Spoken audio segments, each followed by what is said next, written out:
I didn't lose my wife the night I found another man in my bed. I lost her months earlier. I just didn't know the exact date until the cameras showed me the truth. My name is Marcus Reed.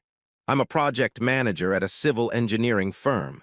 I make good money because I know how to build things that don't collapse under pressure. My marriage, ironically, became the one structure I failed to inspect closely enough. Danny was beautiful in the way that made people turn their heads in restaurants. Social, warm, easy to love. We met at a company happy hour. She laughed at my bad jokes and touched my arm when she talked. 18 months later, we were engaged. The wedding was lakeside, white flowers, string lights over the water, the kind of day that costs a man nearly $40,000. I paid without complaint. I thought I was buying forever. After the wedding, she said she needed time to figure out her path. Maybe go back to school, maybe start a small business. I told her to take all the time she needed. My salary covered the mortgage on the house we bought, the car payments, the vacations she chose, the dinners out, the gym memberships, the credit cards she used without looking at the balance. 6 years later, nothing had changed. She still hadn't started anything. We had no children. Every time I brought it up, she found a new reason to wait. I swallowed the disappointment because I believed marriage meant patience. Then she joined a high-end boutique gym. I paid the initiation fee and the monthly charge the same week she asked. At first, I was relieved. She came home with color in her cheeks and talked about endorphins. I thought maybe this was the thing that would give her purpose. Within weeks, the gym became her personality. New leggings that cost more than my shirts. New water bottle. New protein powder on the counter. She started guarding her phone like it held state secrets, carrying it into the bathroom, angling the screen away from me at the table, cutting off laughter the second I walked into a room. The distance showed up in small ways first.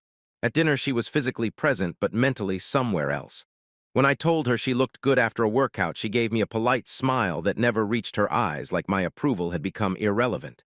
She grew impatient with ordinary husband things, my hand on her back, asking how her day went, suggesting we watch a movie together. I didn't explode. I did what I always do when something feels structurally wrong. I studied the cracks. One night after she went to bed, I opened the joint credit card app on my phone. The gym charges were there, regular and expected. Then I saw the smoothie bar 2 blocks from the gym, $14, $15, repeated charges on the same afternoons she told me she had training sessions. I scrolled back through 6 months of statements. The pattern was clear. Smoothies became lunches. Lunches became parking charges at a lot near the gym on days she said she was home. None of it was enough to accuse her of anything. All of it was enough to make my stomach turn. She mentioned a trainer once, casually, over breakfast. Adrian says my form is finally improving. Her tone was light, practiced. I looked him up later that night. Adrian Cole, younger than me, shirtless in half his photos, standing beside quotes about discipline and limits. His page was full of female clients thanking him for changing their lives. I stared at his face longer than I wanted to admit. The annual fishing trip came up the way it always did. 3 days with 2 old friends, no real cell service, just rods and a cooler. Danny had always been fine with it. This time she asked which weekend twice in 3 days. Then she told me I deserved the break. She told me to stay the whole weekend and not rush back Sunday night. She had never pushed me to stay longer before. The change in her voice was small, but I heard it clearly. She wanted the house empty. She was waiting for me to leave. I didn't confront her. I did what I do best. I checked the systems I already had in place. The doorbell camera and the interior cameras in the living room and kitchen had been installed years earlier after a neighborhood break-in. They still recorded to the cloud. I opened the app on my phone, made sure notifications were active, made sure the storage hadn't filled up. I didn't install anything new. I didn't break any laws. I simply made sure the house I paid for was still watching. I let her believe I was going fishing. On a Tuesday night after Danny went to bed early with one of her headaches, I sat at the kitchen table with the credit card statements open on my laptop. The numbers didn't lie even when she did. The smoothie bar charges went back 5 months, always between 1 and 3 in the afternoon, always on days she claimed she was at the gym for long sessions. Some days there were 2 charges within an hour. enough for 2 people if one of them ordered tea. He large protein boost. I cross-checked the dates against her calendar on the fridge. Training days lined up perfectly with the charges. I printed the statements and highlighted every entry in yellow.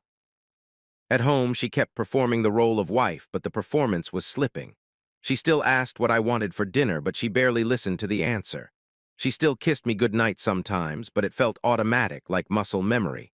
Her attention belonged somewhere else. I noticed the new details because I was looking for them now. Longer showers after the gym. She came out smelling like expensive body wash instead of sweat. New perfume that wasn't the one I bought her last Christmas. Extra care with her makeup before she left for classes, even though she used to go barefaced and proud of it. A sudden confidence in the way she walked that didn't come from lifting weights. The name Adrian kept appearing in small ways. She mentioned him more often, always with that same light, careful tone. Adrian corrected my squat form today. Adrian says I could compete if I wanted to. I didn't ask questions. I just listened and filed it away. One evening, I sat in my truck outside the gym for 20 minutes after work, watching the entrance. I saw her come out with 2 other women, laughing. No Adrian that day. But the pattern on the card told me the truth, even when my eyes didn't. The fishing trip conversation happened on a Wednesday night while I was loading the cooler in the garage. She came out with a glass of wine and leaned against the workbench. "When are you leaving again?" she asked. "Thursday morning, same as every year." "You should stay the whole weekend this time. Really unplug, you work so hard." I looked at her. She was smiling, but it didn't reach her eyes the way it used to. She took a sip of wine and added, "Don't rush back Sunday night. Take the extra day if you want." She had never once encouraged me to stay longer. Usually she said something about missing me or asking me to text when I got cell service again. The shift was small but unmistakable. She wanted the house to herself. She was already counting the hours until I was gone. I finished packing in silence. Later that night, while she was in the shower, I checked the camera app again. Everything looked normal. Living room empty. Kitchen lights off. Doorbell feed showed the empty driveway. I set the notifications to maximum sensitivity. Then I texted my 2 fishing buddies. I told them something had come up at home and I needed them to cover for me if Danny called. They didn't ask many questions. One of them just replied, "Say the word and we'll back whatever story you need." I didn't install new cameras. I didn't hire anyone. I simply made sure the systems I already paid for were working. Then I packed my fishing gear like I was actually going, loaded the cooler, and set the alarm on my phone for Thursday morning. On Thursday morning, I kissed my wife goodbye knowing I was not going fishing. I was going hunting. Thursday morning, I played the part perfectly. I loaded the fishing rods into the truck bed where she could see them from the kitchen window. I made a show of checking the cooler, adding ice, moving the tackle box. Danny stood in the doorway in her robe, coffee mug in hand, watching me with that same easy smile she had worn the night before. She told me to drive safe. She told me to relax. She told me she would be fine. Then she kissed me on the mouth like nothing in the world was wrong. I drove north on the highway for 20 minutes, long enough for the lie to breathe. I merged into traffic, kept my speed steady, then took the next exit and circled back through side roads until I was heading south again. I checked into a Marriott 15 minutes from my own house and paid for 2 nights in cash. I texted my buddies again and told them enough of the truth that they could cover for me without lying too much. They answered within minutes. They had my back. The waiting was brutal in a different way than I expected. I sat on the edge of the hotel bed staring at my phone, refreshing the camera app every few minutes even though I knew the notifications would reach me first. The room smelled like industrial carpet cleaner and stale coffee. I didn't drink. I didn't turn on the television. I just sat there thinking about the money I had spent on her over 6 years. The empty spare room we never turned into a nursery. The way she had smiled when I left that morning like she was already free. Friday night at 7:14, the notification came. Motion detected, front door. I opened the live feed. Adrian Cole walked up my driveway carrying a gym duffel bag and a bottle of wine. He didn't look around. He didn't hesitate. He walked like a man who had done this before. Danny opened the door before he knocked. She was wearing the black leggings she usually saved for nights she wanted to look good for me. She smiled at him the way she used to smile at me years ago. She touched his arm as she pulled him inside. I watched the interior cameras. The living room feed caught her laughing at something he said, her hand resting on his chest. The kitchen feed caught the wine being opened, 2 glasses filled, Adrian moving through my house like he belonged there. He leaned against the counter where I made coffee every morning. Then Danny took his hand and led him out of frame toward the stairs. I saved everything, screenshots with timestamps, short video clips downloaded straight to my phone. The doorbell feed showing his car parked in my driveway. The exact moment she opened the door. The wine, the touching, the comfort, the familiarity of 2 people who had done this more than once. A few minutes later, the kitchen feed cut to black. Then the living room feed went dark too. They had found the cameras or turned them off. It didn't matter. I had enough. More importantly, I now knew the truth with absolute certainty. I got into my truck and drove back toward my house in total silence. No music, no calls, no rage, just a cold, clean feeling in my chest like something human had switched off and something else had taken its place. I parked 2 streets away under a tree that blocked the streetlight. I walked the rest of the way in the dark, hoodie up, hands in my pockets, heart steady for the first time in weeks. I reached my front door. The key felt heavier than it should have. I slid it into the lock and turned it as quietly as I could. The door opened into the softly lit hallway of the house I paid for. His gym bag was the first thing I saw. It sat on the floor beside the shoe rack like it belonged there. A pair of men's sneakers rested next to my work boots. The open bottle of wine stood on the kitchen counter with 2 glasses, both used. The house smelled like red wine and someone else's cologne. Every detail felt like an insult. I walked upstairs without calling out. At the bedroom door, I heard enough to know exactly what was happening on the other side. I opened the door anyway. They were in my bed. For one long second, nobody moved. Danny's face emptied of color. Adrian scrambled upright, half covered by the sheet, shocked but not nearly ashamed enough. I said nothing. The silence was worse than any scream. Adrian made the mistake of speaking first, like he had any right to open his mouth inside my house. "Listen, man." I turned and walked back downstairs. In the garage, I found the old wooden baseball bat I hadn't touched in years. I carried it back up. This wasn't a heroic moment. It was ugly and animal and necessary. Adrian tried to stand his ground at first. I hit him across the ribs hard enough to fold him. The second swing caught his shoulder. Danny screamed my name over and over, begging me to stop, crying that I was going to kill him.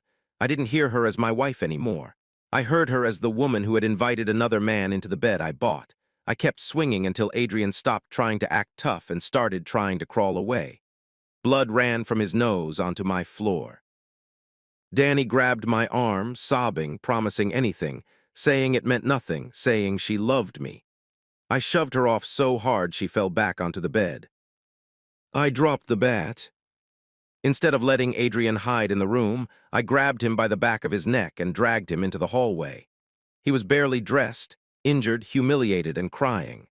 I pulled him down the stairs past the open wine bottle, past his gym bag, and straight to the front door. Danny followed halfway, wrapped in a sheet, screaming so loudly that a neighbor's porch light came on across the street. I opened the door and threw him outside onto the lawn. His clothes and bag landed beside him. Under the streetlight, Adrian Cole no longer looked like the confident trainer from social media. He looked broken and exposed and terrified.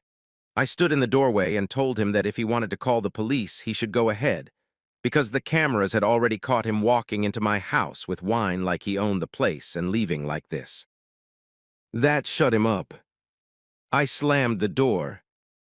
When I went back upstairs, Danny was sitting on the edge of the bed shaking. She started confessing through sobs. It had only been a few months. She was lonely. I worked too much. Adrian made her feel wanted. She was sorry. She would do anything. I listened until she ran out of words. Then I said, call someone to stay with you tonight. I left and drove back to the hotel. By sunrise, Adrian was in a hospital. By Monday, Danny was in a lawyer's office trying to figure out how much of my life she could still steal. Monday morning, I called a divorce attorney before I even made coffee.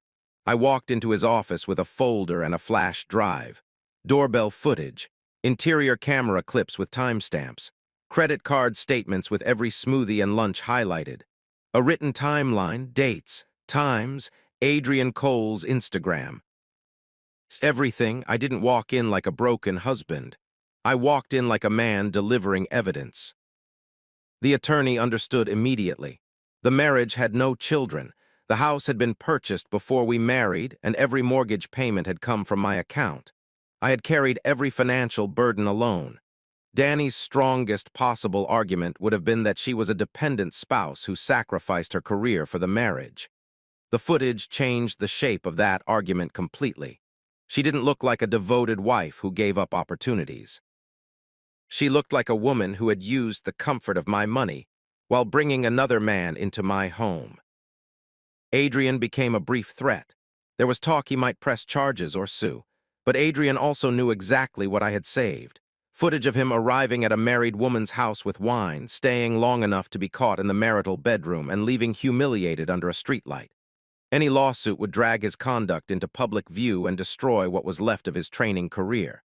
The gym would hear about it. His female clients would see the footage. His image would collapse. So Adrian disappeared into silence. No charges were ever filed. Danny's legal team pushed for spousal support.